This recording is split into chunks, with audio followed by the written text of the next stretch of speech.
सेठानी के जैसे मैं भी एक दिन ऐसे ही मर जाऊंगा। फिर मेरे आगे पीछे मेरा कोई नाम लेने वाला भी नहीं है। मैं राजू को ही अपना वारिस बना लेता हूँ।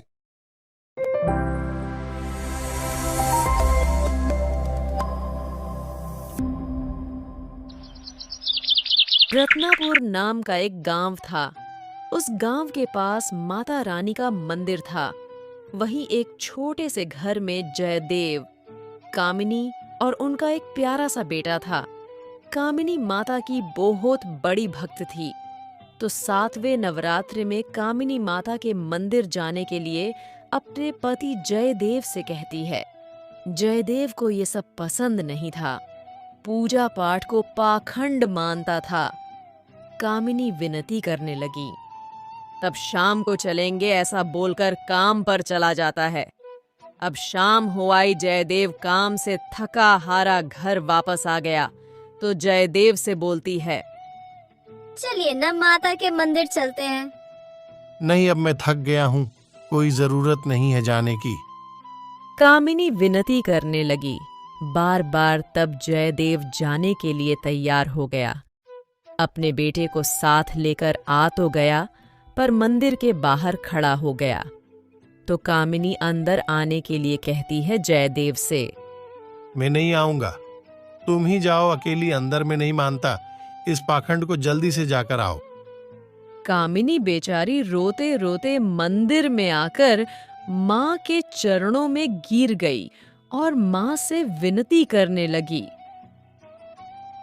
माँ, मेरे बेटे की रक्षा करना, वो अभी छोटा है, आपकी चौखट पर खड़ा है।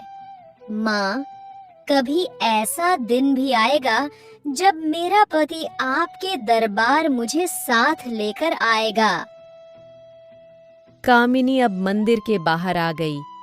मंदिर के बाहर कामिनी के पास नन्ही नन्ही कन्याएं आ गईं, तो कामिनी उनको प्रसाद और कुछ पैसे देने लगी। तब जयदेव बोलता है कामिनी से, तुम इनको ये पैसे देकर धन की हानि मत करो, जल्दी से यहाँ से चलो घर। अब जयदेव और कामिनी घर आ गए। जयदेव ने बच्चे को पालने में सुला दिया और खाना खाकर सो गया। अब कामिनी खाना खाने बैठी तो उसे ममतावश बेटे की याद आने लगी। पहले खाना छोड़कर बेटे को पालने में देखने गई। बेटे को देखा तो चीख पड़ी। बेटा मर चुका था, उसका पूरा शरीर ठंडा पड़ गया था। कामिनी की चीख सुनकर जयदेव भी उठकर आ गया और बेटे को देखकर कलेजा फट सा गया। दोनों रोने लगे। पूरी रात बेटे के पास बैठे बैठे रोने लगे। अब सवेरा हो आया, अष्टमी का दिन था। घर घर माता की जोत जल रही थी। कन्याएं शोरगुल करने लगीं और कामिनी के घर अंधेर छा गया था। तभी एक नन्ही कन्या कामिनी के घर आई और कामिनी से बोली, मासी, आप कब हमें कंजक जमाने बुलाओगी? आप कब घर जोत जलाओगी? कामिनी नन्ही कन्या से बोलती है, क्या जलाऊं जोत में बेटा, मेरे घर तो अंधेर छा गया। मासी, मैं आऊंगी 10 बजे। आप तब तक तैयारी कर लेना, कहीं नन्ही कन्या बिना कंजक जीने ही ना चली जाए। ऐसा कहकर नन्ही कन्या चली जाती है। अब कामिनी चक्कर में पड़ गई। नन्ही कन्या ऐसा क्यों कह गई? माता रानी की इच्छा होगी।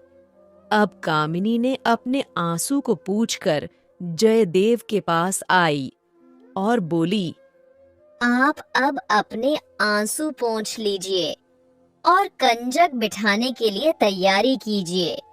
अब बेटे को माता रानी ही देखेंगी। कामिनी को पूरा भरोसा था कि माता कभी इतना बुरा नहीं करेंगे हमारे साथ। अब कंजक बिठाने के लिए भोजन बना लिया और तब तक नन्ही कन्याएं घर आ गईं। जयदेव और कामिनी ने उनको भोजन कराने के लिए बैठा दिया। जब कन्याएं भोजन कर रही थीं, तब कामिनी को ममतावश बेटे की याद आने लगी और रोने लगी।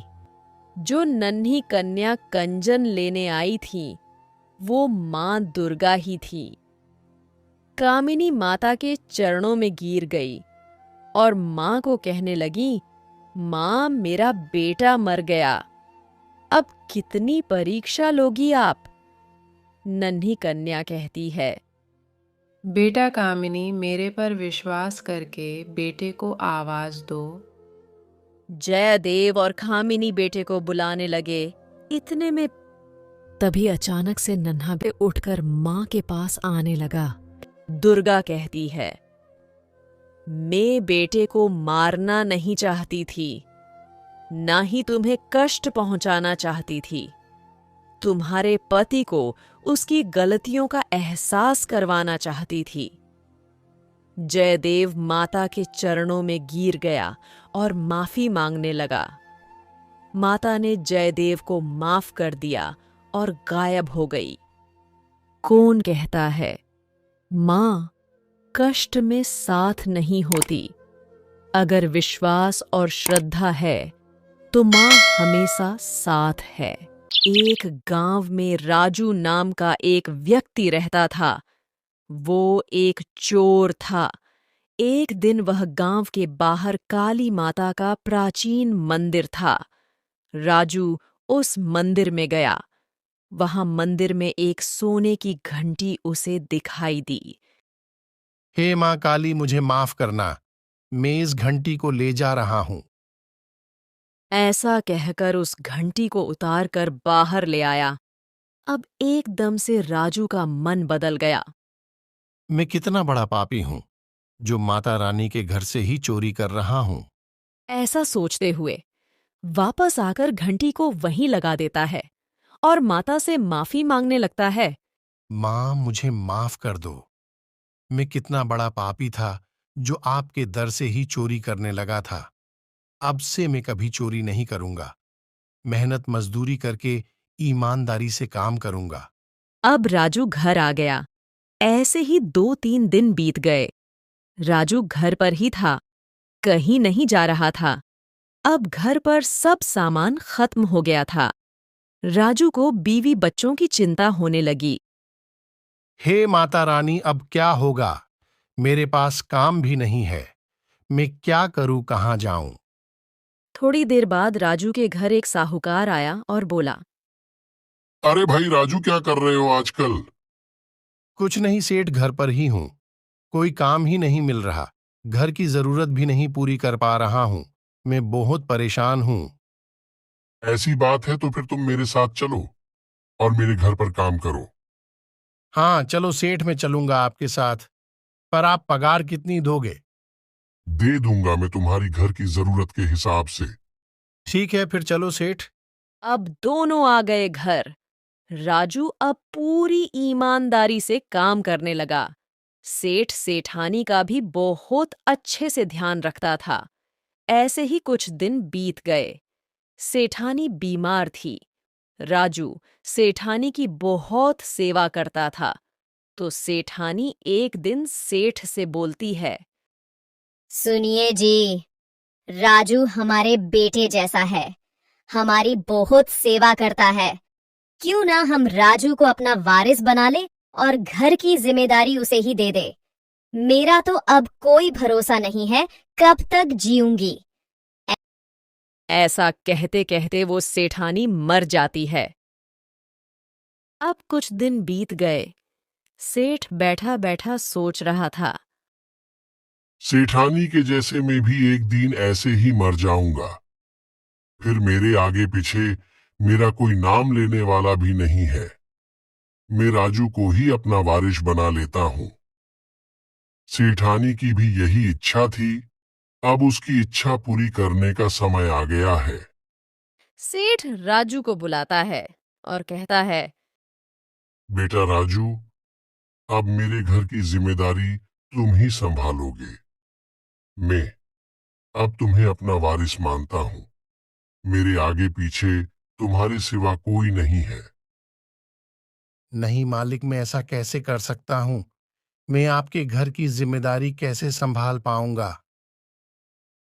बेटा राजू, मान जाओ सेठानी। और मैंने पहले ही तुम्हें अपना वारिस बनाने का मन बना लिया था। तुम अपने परिवार को यही ले आओ। हम सब साथ मिलकर रहेंगे। मुझे भी एक परिवार मिल जाएगा। राजू अब मान गया और अपने परिवार को भी अपने साथ ले आया। अब सब खुशी खुशी मिलकर रहने लगे।